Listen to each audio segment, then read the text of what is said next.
Bonjour, j'espère que vous allez bien, c'est Louis de la chaîne Infopreneur et aujourd'hui on va aborder un sujet lié au système de paiement et donc à tous les sites marchands qui ont besoin de diversifier leur activité financière. Je m'explique. Comme je l'ai déjà fait dans cette vidéo où je vous avais un petit peu parlé de comment avoir une solution de remplacement dans la mesure des cas où vous rencontreriez des soucis avec Stripe ou avec PayPal. À l'heure d'aujourd'hui, quand bien même le coronavirus est en ce moment en train de un petit peu faciliter le blocage de beaucoup de comptes, il faut quand même savoir que Stripe ou PayPal ont tendance à de plus en plus empêcher l'activité du dropshipping et notamment les gens qui ont des délais de livraison qui sont plus longs que, on va dire, un délai de 5 jours. Alors, à travers cette vidéo, je vais vous présenter 3 systèmes de paiement, dont un qui pourra même vous permettre de pouvoir faire des encaissements en 3 ou 4 fois sans frais et qui fonctionne avec Shopify. Donc ça, c'est le sujet qu'on va aborder en tout premier dans la vidéo où je vais aller sur mon écran et je vais partager avec vous directement ces 3 systèmes de paiement. Mais juste avant de commencer cette vidéo, je vais vous demander de me lâcher un petit like, de partager cette vidéo avec vos amis ou vos partenaires commerciaux et tertiaux, de ne pas hésiter à me poser des questions sur comment vous aider à ouvrir ces systèmes de paiement parce que certains sont en France, d'autres sont dans l'Europe et il n'est peut-être pas aussi facile que ça pour vous de pouvoir ouvrir ces systèmes de paiement parce que le statut de votre entreprise est peut-être pas tout à fait terminé. Je pense notamment aux auto-entrepreneurs ou les gens qui ont des SAS en France ou même des gens qui ont eu le courage ou l'audace d'ouvrir des sociétés dans d'autres pays de l'Europe. Donc je ne vais pas citer de nom, mais bon, majoritairement, moi je conseille de créer son entreprise pour commencer en Angleterre. Je vous mets d'ailleurs la vidéo ici parce que comme ça vous pourrez voir pourquoi, à mon avis, il est intéressant d'ouvrir sa société en Angleterre. Alors vous allez me dire, il y a le Brexit, etc.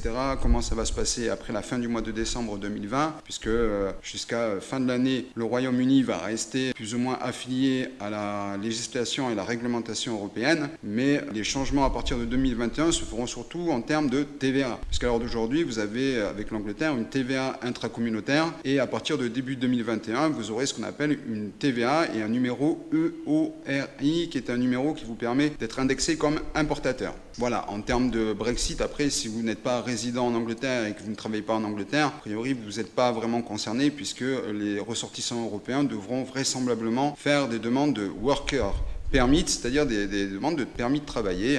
Donc voilà, allez, on va pas trop dévier, on se retrouve directement sur mon écran de PC et je vous souhaite un bon visionnage et je vous dis à plus tard. Allez, on se retrouve tout de suite pour partager mon écran et on regarde donc le premier système de paiement que je vous propose et qui fonctionne vraiment super bien. Alors, c'est déjà c'est moins cher que beaucoup de systèmes d'encaissement. En plus, l'avantage, c'est qu'ils sont quand même situés en Europe. Ils sont situés aux Pays-Bas, en Hollande. Et l'avantage, c'est qu'ils sont pas vraiment, entre guillemets, très regardants sur votre activité de dropshipper et ils ont tendance à ouvrir assez facilement des comptes. Donc là, sur la tarification, voilà, nous vous offrons aux entreprises qui traitent plus de 1000 transactions ou des transactions supérieures à 20 000 € par mois une tarification sur volume. Voilà, vous avez un accès complet, carte bancaire, vous avez tous les tarifs, tout est transparent. Dès le départ, il y a pas mal, vous voyez, vous pouvez faire des prélèvements, des virements, etc. Donc ça, c'est vraiment à tester, je le recommande. Seul petit bémol et seul petit inconvénient, si vous avez comme système bancaire, vous avez TransferWise, vous ne pourrez pas utiliser Molly. Pourquoi? Parce que quand vous allez faire le process d'inscription sur Molly, vous allez rentrer votre nom, votre prénom, comme toujours, comme je vous le recommande. Surtout, entrez bien vos informations, ne commencez pas à vous inventer que vous faites plein de chiffres d'affaires, etc., où vous n'avez pas les papiers de la société transparents, vous n'avez pas les justificatifs de domicile, ça sert à rien. Rassemblez bien les documents avant de commencer à ouvrir des systèmes de paiement. Ça vous évitera de perdre du temps et en plus peut-être même de ne pas pouvoir avoir accès à une ouverture de contrat avec Molly. Alors, seul petit bémol, c'est que quand vous allez valider votre système, ils vont vouloir vérifier votre compte bancaire, ils vont vous demander de faire un virement de 0,01 centime d'euro directement sur leur banque, qui va leur permettre d'être sûr et certain que vous pouvez encaisser les transactions. Donc, petit bémol, TransferWise refuse d'envoyer de l'argent chez Molly. Donc, à vous d'avoir les banques habituelles. J'ai pas encore fait d'épisode sur ça, mais je pense que bientôt j'en ferai un pour vous donner un petit peu ma vision des systèmes bancaires, que ce soit les banques en ligne, les fintech ou les banques traditionnelles.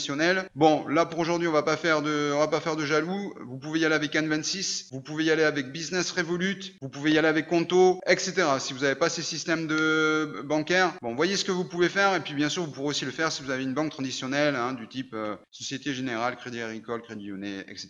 Deuxième système de paiement, et là celui-ci, donc Alma. L'avantage de Alma, c'est que vous allez pouvoir avoir le paiement en plusieurs fois et ça fonctionne avec Shopify. Donc ça, c'est vraiment quelque chose de super à monter, surtout si vous avez des paniers moyens à 80 €, 100 €, 120 €. Des fois, ça peut bloquer l'achat parce que vos clients sont en milieu de mois ou en fin de mois, ils peuvent pas débourser 100 € ou 120 € ou même 60 €. Bah, l'avantage de ce système d'encaissement, c'est que vous pourrez faire du 3 fois ou du 4 fois sans frais. Voilà, je pense qu'à l'heure d'aujourd'hui, il y a beaucoup de gens qui trouvaient que ça manquait à la solution Shopify, alors qu'on trouvait des 3 ou 4 fois sans frais sur PrestaShop ou même sur WooCommerce ou Magento. Et là, maintenant, c'est possible avec cette solution d'encaissement. Donc là, par contre, vous êtes sur une commission à 3,8%. C'est pas le système d'encaissement le moins cher du marché, mais concrètement, voilà, vous pouvez proposer Molly pour un paiement en direct et vous proposez après Alma. Vous pouvez mettre 2 possibilités d'encaissement sur votre, je vais appeler ça le quick order, sur votre page de paiement et ainsi permettre aux gens que quand ils payent en plusieurs fois sans frais, vous payez 3,8% de commission et s'ils payent en direct, vous utilisez un autre système d'encaissement, Stripe, PayPal, Molly. Je vous rappelle que c'est vous qui êtes maître de votre activité, c'est vous qui décidez de continuer à travailler avec Stripe et PayPal. Moi, je ne recommande pas de quitter Stripe et PayPal, mais je dis juste que vous devez avoir des solutions de remplacement pour ne pas vous retrouver avec des sites, quand vous faites bloquer par PayPal ou Stripe,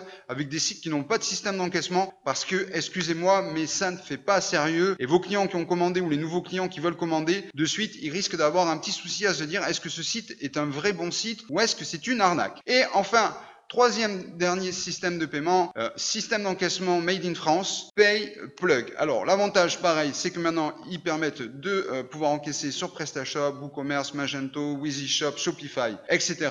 Donc là, pareil, pour ouvrir ce compte, alors, il y a des avis qui sont divers sur PayPlug, on va en parler. Et d'abord, voilà, vous avez pareil, même système, vous pouvez avoir en fonction de votre nombre de ventes mensuelles, vous pouvez avoir, alors là je vois une option omnicanal, voilà, des fonctionnalités, 3 terminaux de paiement, etc. Donc là, vous pouvez aussi l'utiliser si vous utilisez Shopify, par exemple, que vous avez un bar à café ou quelque chose comme ça, ou un restaurant VJ, et que vous avez besoin de faire des encaissements parce que, je sais pas moi, la carte de votre restaurant est sur votre iPad, et qu'au fur et à mesure que les gens passe la commande, directement votre serveur fait le paiement du client en même temps qu'il passe la commande. Bref, on va pas parler cuisine, même si je suis un fan de cuisine VJ, mais l'avantage donc de PayPlug, c'est surtout que voilà, plus vous allez faire de ventes et plus le frais va être réduit.